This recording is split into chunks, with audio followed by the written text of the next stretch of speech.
we have learned more about drill down features in the dashboard, using which you should be able to create some wonderful use cases for which you can use narrowing down by the Splunk drill down features into multiple dashboards or the same dashboards. Now let us see how we can add more value to Splunk by creating a workflow.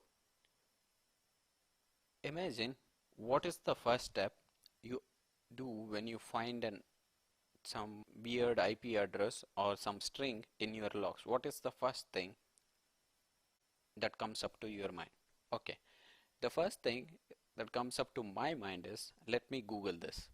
Let me Google this IP address or the user agent or the status code, whatever it comes. I'll try to Google this information to identify or understand more about it.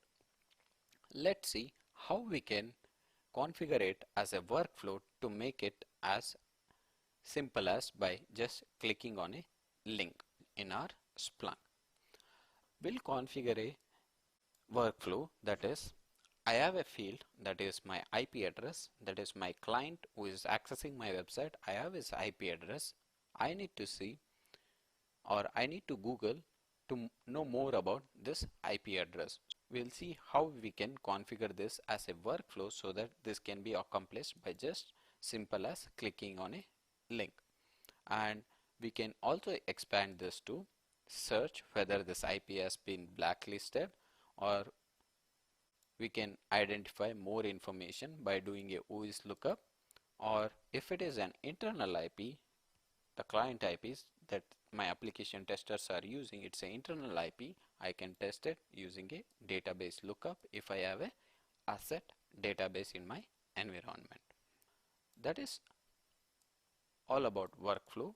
We'll see how to create one in our lab exercise. This is our searcher. We have been using it. To create a workflow, we have identified that we need to Google our client IP address. We'll see whether we are getting our client IP address as part of our logs and what is the field name.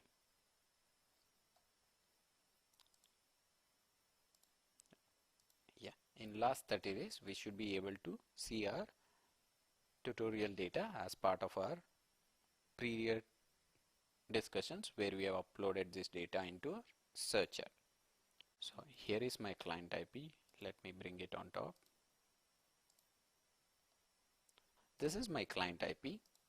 As you can see, every time if I want to do or know more about my client IP, I need to Google this. Instead of that, you can automate this by just clicking on a link. You should be able to reach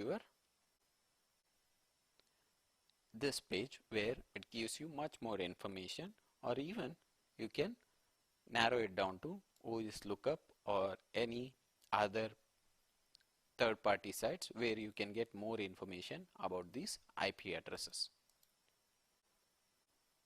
As of now, just remember, this is called the event menu and this is called the field menu, where we will be adding our click on search, that is our Google these IP addresses based on just a click. Remember, these are event menus and these are field menus, where it gives you additional actions that you can take on specified fields. In order to create our workflow, we have verified we have a client IP field. Now let us see how we can go ahead and create our workflow.